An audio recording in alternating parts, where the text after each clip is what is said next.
Hello,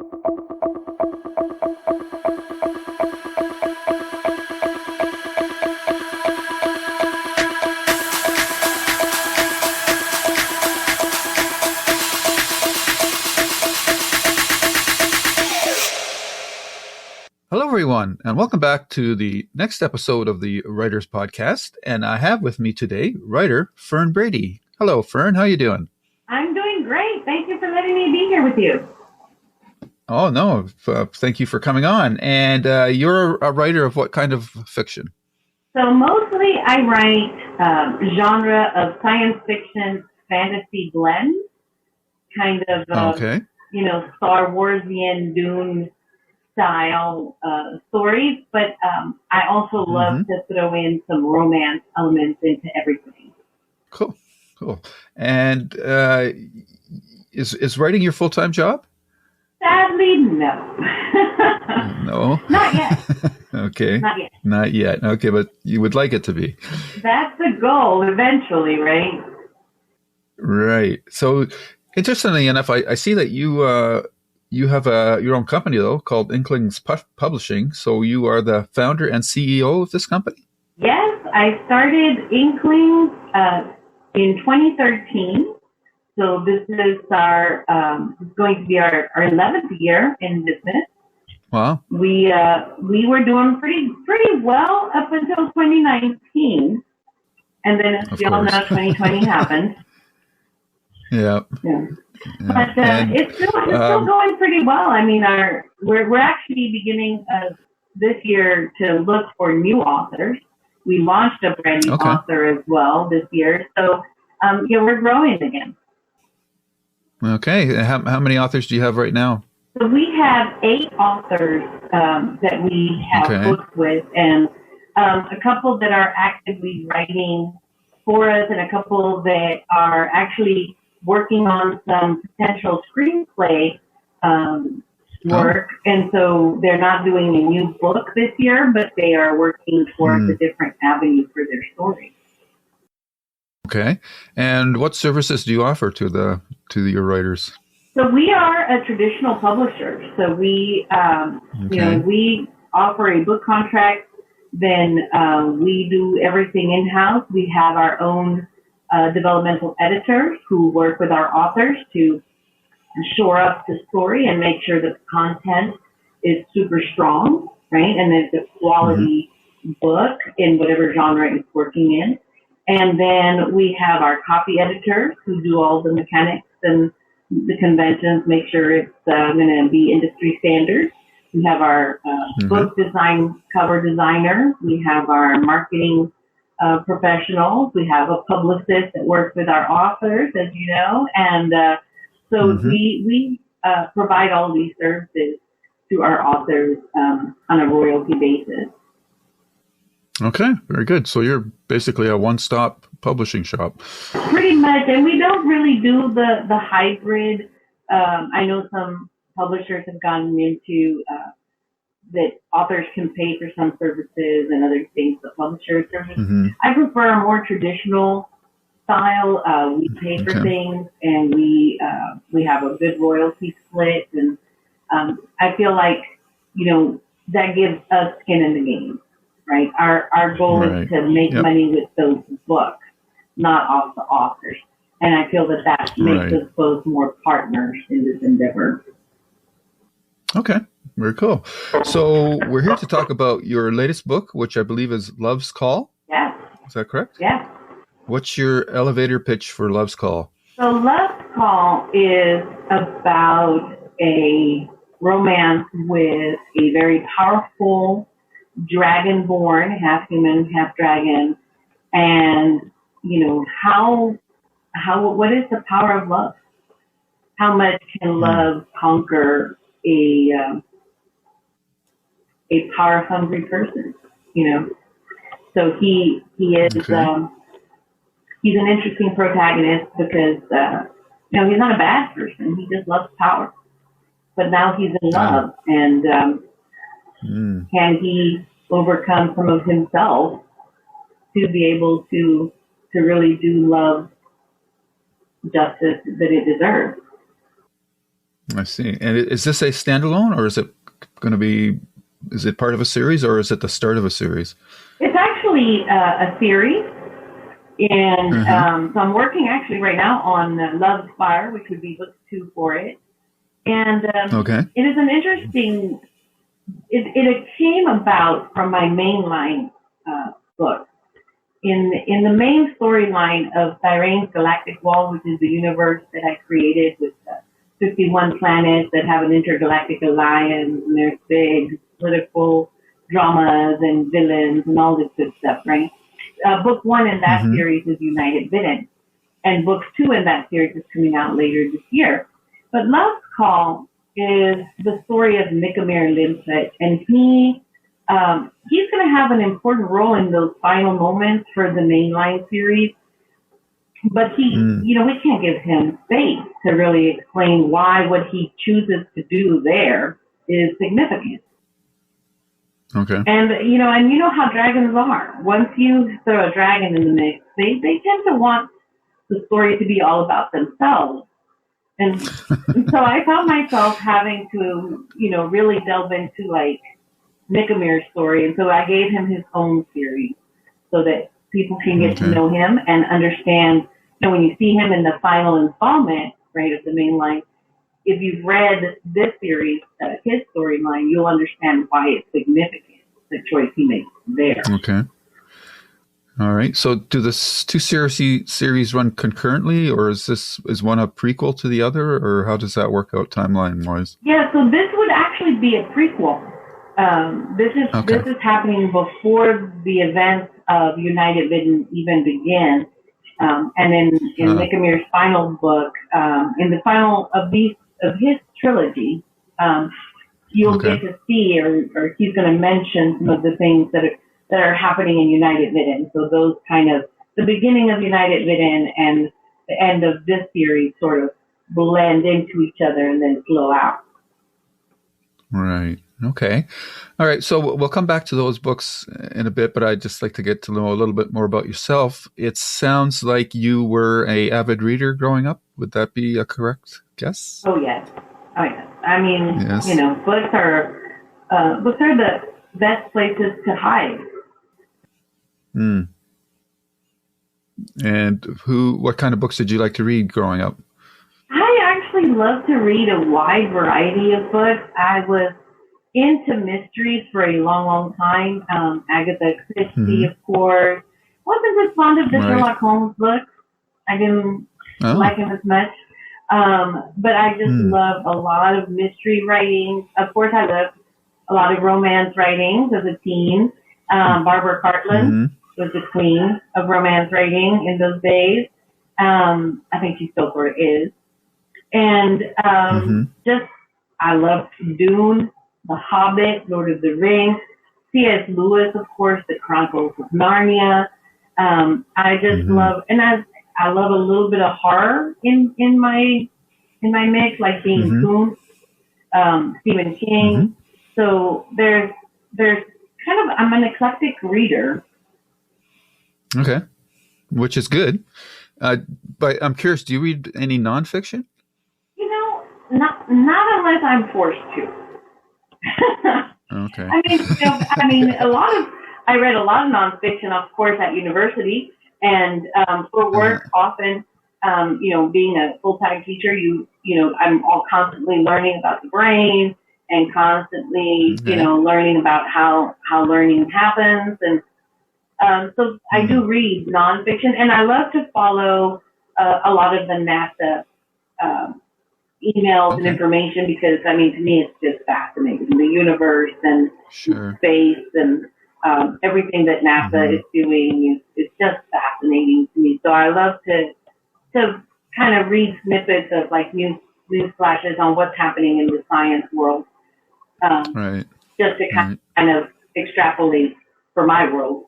But it's not my go-to. If I pick up a book, I want to read made-up stories, and if they have dragons in them, that's even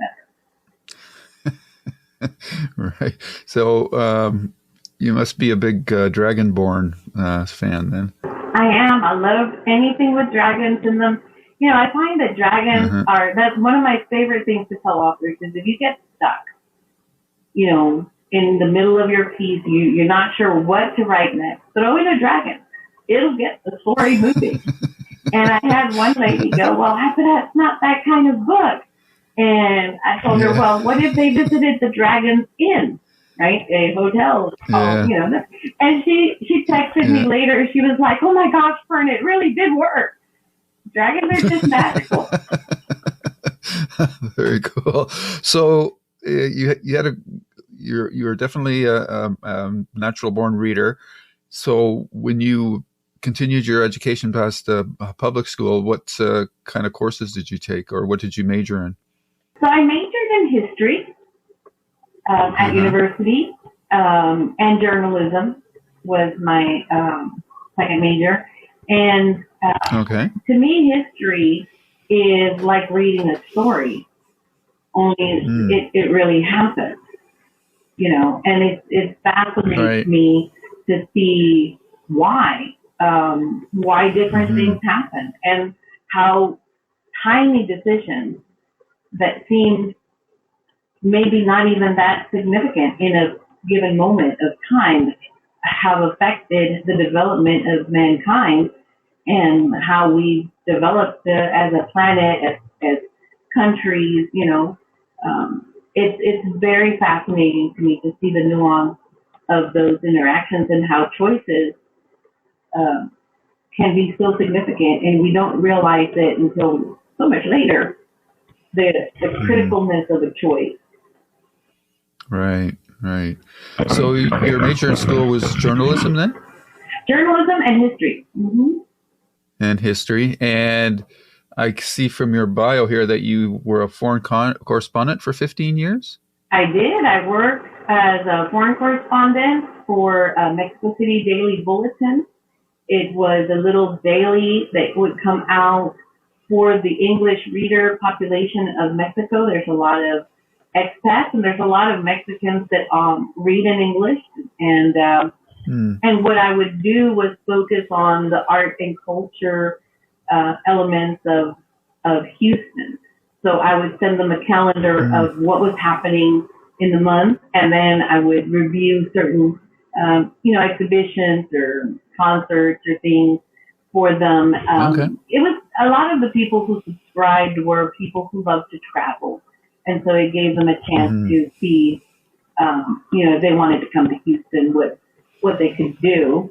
Unfortunately, things got tight for the newspaper, and it ended up closing down. And so by that time, I had already started teaching to have a full-time job and have a little more income. So so that's where my journalism career sort of ended. Okay, and what do you teach? I teach 5th grade language, art, and reading and social studies. Oh, okay. I have taught sixth grade. I've taught a lot of writing courses with writers in the schools across different levels. I've taught everything from first graders to 9th and 10th graders. So I've taught a little bit of everything. And I really enjoy teaching, but always, writing or reading or social studies. Right. So at what point did you get the idea to start writing fiction? Were you doing that all along, or did that come later? Yeah, so all my life I've been writing fiction. Okay. Yeah, I have a tub of writer's notebooks from when I was a kid. I've always kept them. One of the things I love to do is to collage my notebook covers. And it's very interesting if you start at an early age doing that. Then later when you get older, you start looking at some of the stuff that has remained the same, like things that I still love and put on my covers, and things that have changed, that they're no longer showing up on my covers.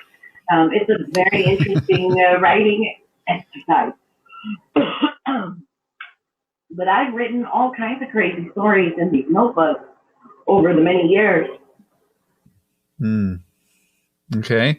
And was there a point when you got serious about it then? Or will you consider what you were doing first more like dabbling, and then at one point you said, I really should write a book? Or was it something like that? Or I think I always deeply wanted to write a book and be a novelist. I think that was one of my goals as a child. Mm-hmm. When I was teaching at Owens Intermediate in Alief ISD, one of the teachers that came to work at our school was involved with the Houston Writers Guild. And she was attending a weekly critique group. And she invited me. So I took some pages, with me and started going with her. And I loved it. Mm-hmm. I thought, wow, this is really cool because obviously I was writing with my students and we were doing revision together and whatnot, but it's not the same when you are getting feedback from kids versus when you start getting feedback from people who are actively seeking to have a professional career, right? Right. So for sure. That really was the point at which I became like, oh, maybe I could pursue this kind of on the side. Mm-hmm. Okay. And that leads into my next question. Where do you work in your writing with your full-time job? Are you writing at night or in the morning, or are you just 15-minute breaks here and there? You just grab it? Like, how do you do that? Yes. So mostly it's weekends. Weekends? Okay. Mostly it's weekends. As a teacher, it's not like other jobs where you can really take breaks. You're with those little love buckets the whole entire time.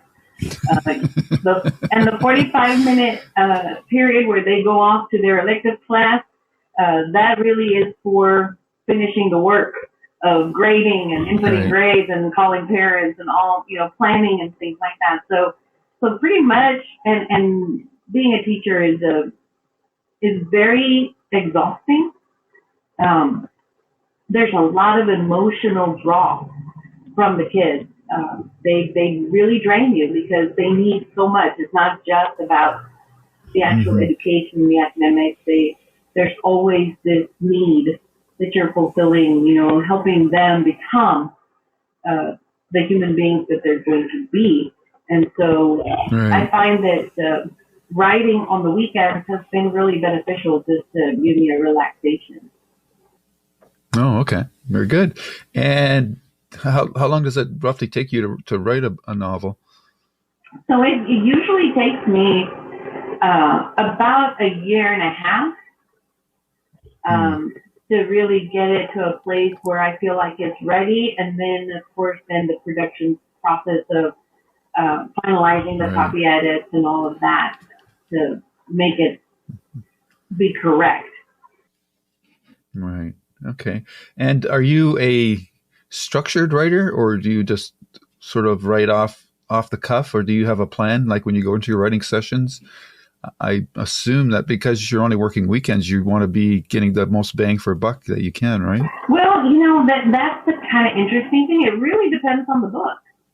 So the first book that I started with this series, the different series, they were really pretty much by the seat of our pants, kind of, I just started writing and the story developed and as it wanted to.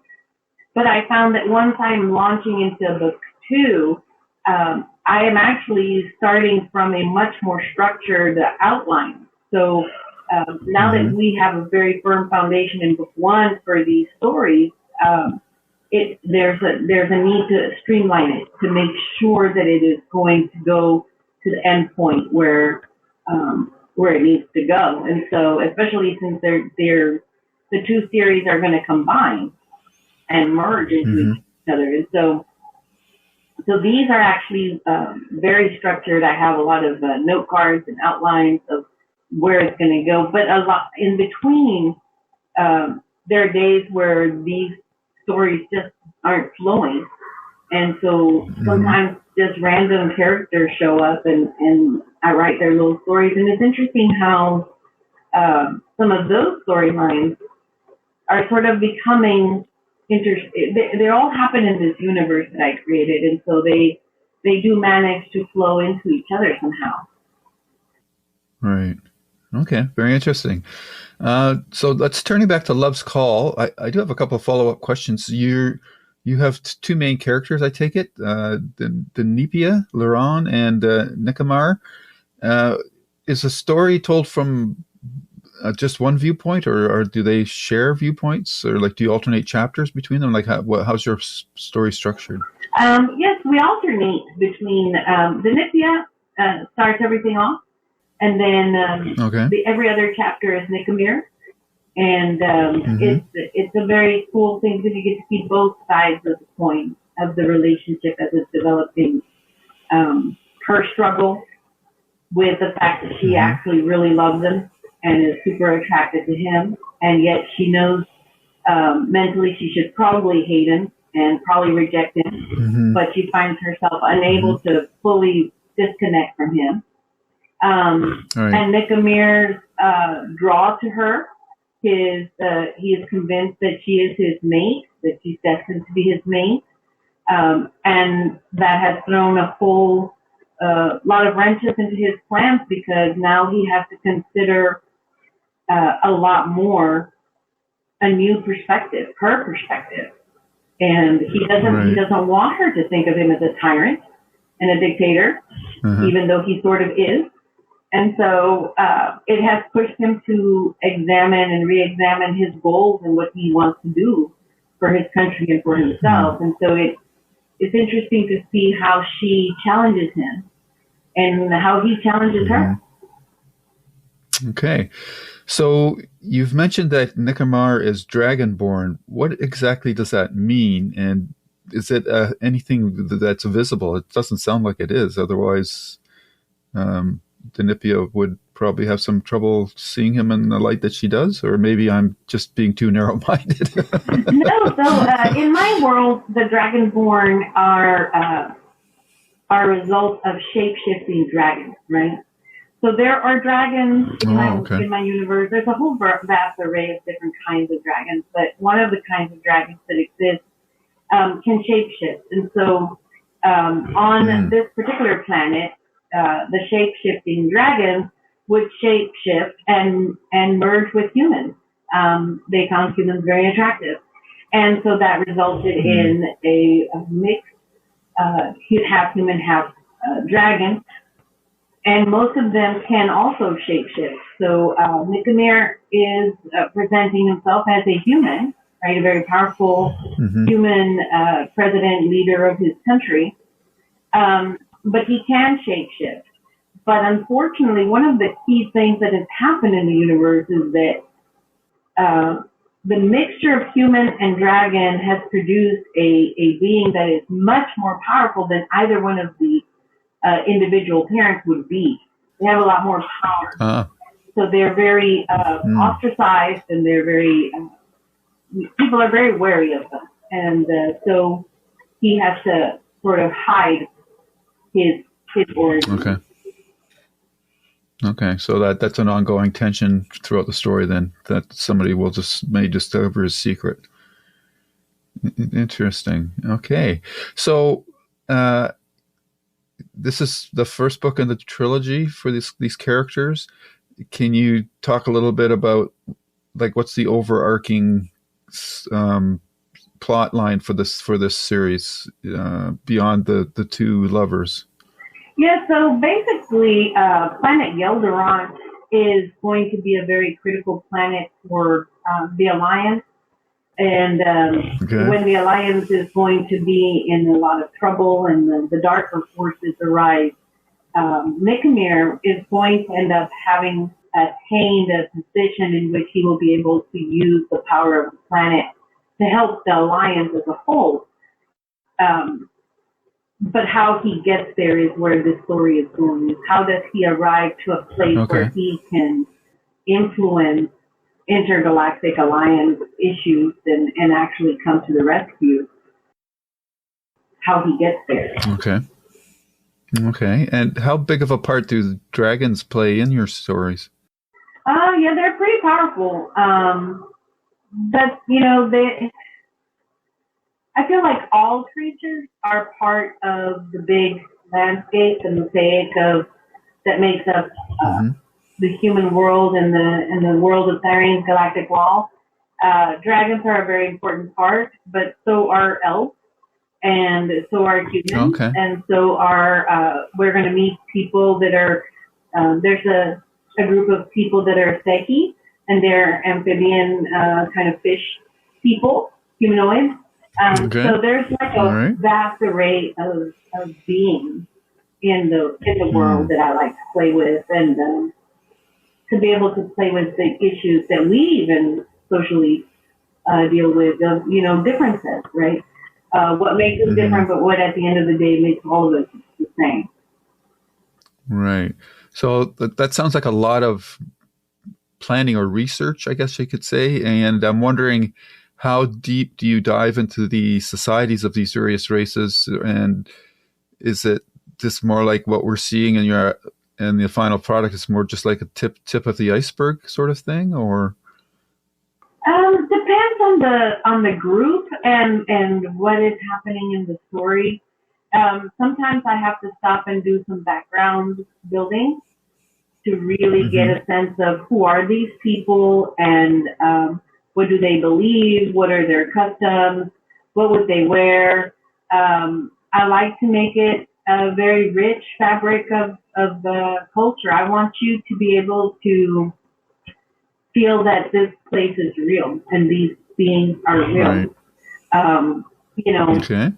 Down to as much of detail as I can without boring people, because too much detail can be, just heavy. Yep. Yeah. If you fall in love with your research, you have a tendency to want to regurgitate it, which may be fun for you, but not so much fun for the readers. One of the things is to make it organic, right? I know a lot of stuff about my people, but you only need to know what you need to know as a reader in the moment that you need to know it, because it's influencing whatever is happening at that moment. Right. Okay. So this book, Love's Call, is out now. You're working on the second book right now, or is it? Yes. Love's Fire is in development. And it's, it picks up very closely to where Love's Call leaves off. I believe that the final installment may have to pick up a little bit further away from where this next one's going to have to cut off in order for the ultimate storyline to work. But pretty much just we pick up where they left off. Okay, very cool. And you expect that to be out when? So Love's Fire is probably going to be out in 2026. Okay. This year, we are going to release book 2 of the United Vidden series, the main line. United Vidden follows Queen Verena on planet Jorn, and the rise of the Gortiv that are attacking, and then the darker forces that are attacking more intergalactically that's the main line of the story. And so War Rising is going to be releasing later this year, probably around November. And so that one's ready. And that's the 2 of that series. All right. So this is a pretty sprawling series. It's on a galactic scale then, or? It's a huge one. There's 51 planets that form this alliance. The alliance is around us. We just don't know it because they consider Earth the sacred planet, and so they sort of keep us in a protective bubble because of certain reasons that they have of their beliefs. And but there's a darker force that is attacking the alliance, and so it starts up with just stirring up mess on specific planets, and then it builds. Okay. And what sort of technology is there in terms of space travel? Like, are you using warp drives or jump gates or what? I like to play with quantum theory, quantum drives. Okay.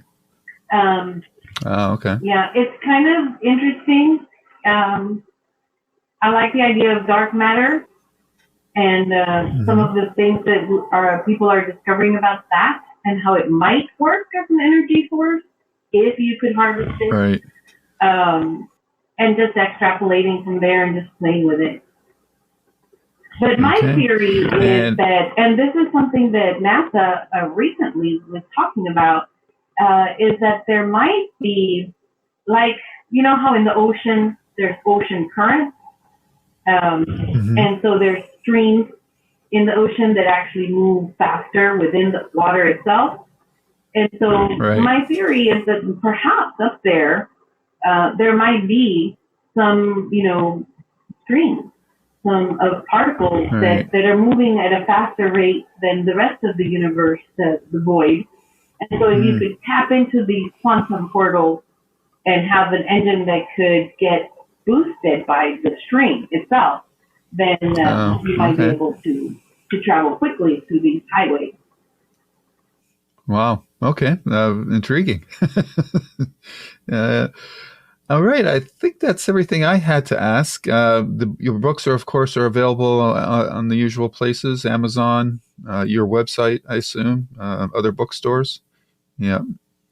Okay. And is there anything that hasn't come up that you would like to mention at this time? No, I've had a great time talking about my world, and and I could just go on and on about it. And us world builder people, we fall into it. And we dive in. Right. Well, I wish you all the success with your book and your future projects. And when your next book comes out, hopefully we'll have you back on to talk about that one. I would love to. Thank you so much. You're welcome very much. Thank you very much, Fern. Enjoy the rest of your weekend. You too. I'll let you get back to your writing. Yes. Okay. Take care now. Bye-bye. Bye.